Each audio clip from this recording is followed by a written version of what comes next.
Talk to you about hope this morning.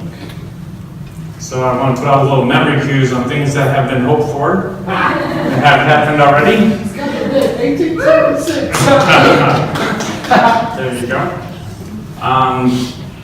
What does this world hope in? There's another memory cue for you. For this. I think one's trying to dominate the other. Now don't memorize the number on your birthday.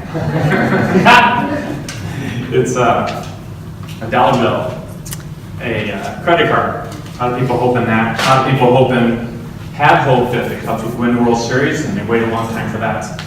They've also hoped that they win again this year, because last time they won 2 years in a row, right? So there's another hope there.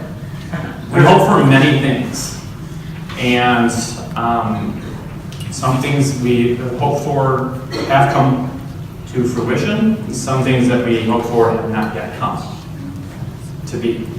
So, what does hope mean? Hope. The belief that one's desires may be attained, trust, someone or something in which confidence is placed. So that's a typical dictionary definition. The Bible, of course, talks about hope as well, and we're going to be talking about the biblical hope this morning. But hope requires a belief. It's not something that say, hey, I hope if I drop this, it will hit the ground. We already have the law of gravity, right? So it doesn't fall in the line of hope. Of course, if you were really close to already in heaven, you realize how we take for granted what God is actually actively doing right now. So, it's a belief, it's a desire, it's confidence, it's trust, it's an expectation as well. So the difference between hope and expectation, I think expectation is a part of hope. I think trust is also an area of hope as well. So, with every sermon I do, I try to come up with something that helps you remember it. So, hope is holding on to an optimistic, passionate expectation. That's what I came up with. Of course, I wouldn't market that or trademark it because I think that it's okay. But hopefully it's enough to help you remember what hope is. Holding on to an optimistic, passionate expectation. So, let's first talk about what's holding on. We'll break down that sentence in this thing. Holding on to. It talks about our believing and trusting steadfastly. It's something that you engage with confidence. You're holding on to. So when something comes through in your life, troubles, trials, tribulations, whatever happens, you're still hanging on to this. It's something that comes from within you. It's an anchor to your soul. So there's a couple of verses I have on that. You see those up there. Hebrews 6:19 is the first one. We have this hope as an anchor for the soul, firm and secure. The other one was 1 Peter 3:15. But in your hearts, set apart Christ as Lord. Always be prepared to give an answer to everyone who asks you to give the reason for the hope that you have. So, with that case, I think all of you should be able to do this sermon as well. Talking about hope, right? Because that's what the Bible says. Always be prepared to give an answer.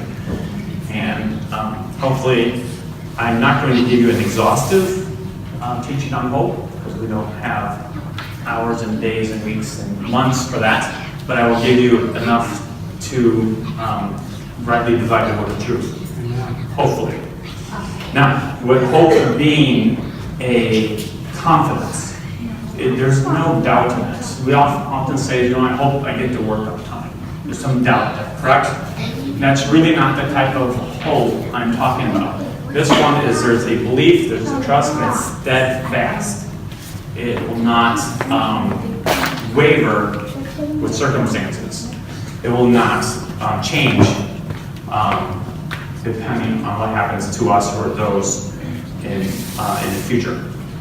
Okay? So that's holding on to. I think we need to start with that because from that anchor to our soul that Romans talks about, we need to hang on to the hope that we have as believers in Jesus Christ. So, optimistic. This is one of those words I struggled with, but basically it's beneficial to you, it's good, it's positive, it's from that. Okay, so even in the sign language for the word hope is you touch your temple where you're thinking, and then you pull down the fingers, right? Hope. Hope. All right. So it's coming from your head and it's coming part of it, right? You're pulling your fingers toward yourself. All right. So Psalm 43 verse 5 says, "Why are you downcast, O my soul? Why so disturbed within me? Put your hope in God, for I will yet praise him, my Savior and my God." So this verse alone addresses the word optimism, because we have a hope that's something we're looking forward to. It's not a hope that it could be good or bad. It's always good. It's always in God's will. It's always something that's going to improve us. It's going to improve things around us. It brings God glory. So that's why I put the word optimistic there. Hope takes depression and dismay and despair and gets rid of it, because the hope is the cure for all that. So we have a hope as believers. Romans 15 verse 4 and 13. "For everything that was written in the past was written to teach us, so that through endurance and the encouragement of the Scriptures we might have hope." I love this verse, and because it basically directs me right back to this, the Word of God. Are you having problems? Delve into this. Study this Word. Look at it for hope. Okay? And we'll talk about that later on in the message. But this verse says, our Scriptures, are what's written in the Scriptures is so that we can have hope. So, another reason why I want to talk about hope today is because the Bible warns us that if we do not have hope, we're miserable, right? That's right. So we want to, not only here at Fellowship Chapel, have hope, but also we as believers around this world have hope, so that we can be the light unto the world. Okay. So, holding on to optimistic, passionate. Let's talk about passionate. Our desires and longings from the heart. Now, there's many things that we hope for, and hope is not only from our head, what we think is going to happen, but also from our heart, what we long for to happen. Whether it's marriage, or it's a money to come in so we can pay our bill. Many things that we hope for involve that passion. And it needs to be from passion, because if it's just an intellectual yes, I know I'm going to heaven, and has no bearing on our hearts, it's really not hope. It's just basically, yeah, I agree with that. It's intellectual consent, we'll call it. So, and one of the words that we talked about at the beginning, another word for hope, is trust. In sign language, trust is coming from you, you're hanging on to it, that anchor, right? So, between the two of them, it encompasses the word hope. And you don't think there is a word that grabs them both at the same time. So that's why we study the Scripture. That's why we get a bigger picture on what hope is. So, at this point, I'm going to ask you all to stand as we read the first 14 verses of Psalm 71. Okay? And just read it together. "In you, O Lord, I have taken refuge. Let me never be put to shame. Rescue me and deliver me in your righteousness. Turn your ear to me and save me. Be my rock of refuge, to which I can always go. Give the command to save me, for you are my rock and my fortress. Deliver me, O my God, from the hand of the wicked, from the grasp of evil and cruel men. For you have been my hope, O sovereign Lord, my confidence since my youth. From birth I relied on you. You brought me forth from my mother's womb. I will ever praise you. I have become like a portent to many, but you are my strong refuge.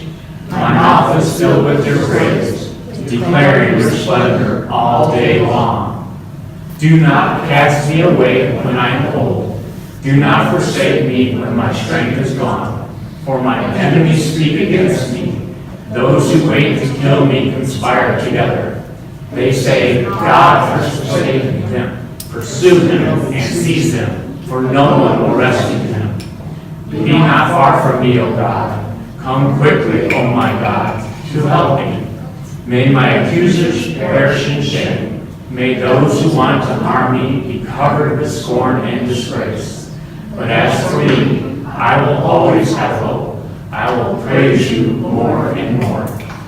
You may be seated. I look at the word portent. That means wonder.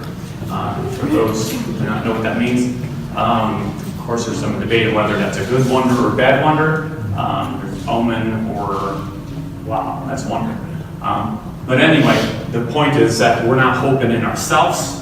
We're not hoping in the current administration. We're not hoping in a team. We're not hoping in a circumstance. We're hoping in God and God alone. Amen. So, as you see, David is really good about bringing the passionate side of hope out. When looking up the word hope, there's 3 books in the Bible that speak a lot of hope, about hope. One, of course, is Psalms, and David talks about hope many times throughout the Psalms. Job is another one, and Romans is the last one, where there's lots of talk of hope. So that was very encouraging to me to know that God places a lot in His Word on hope so that we have something to look forward to. All right, so it's holding on to an optimistic, passionate expectation. So my final point is on expectation. What we hope in and who we hope in. So that expectation is something that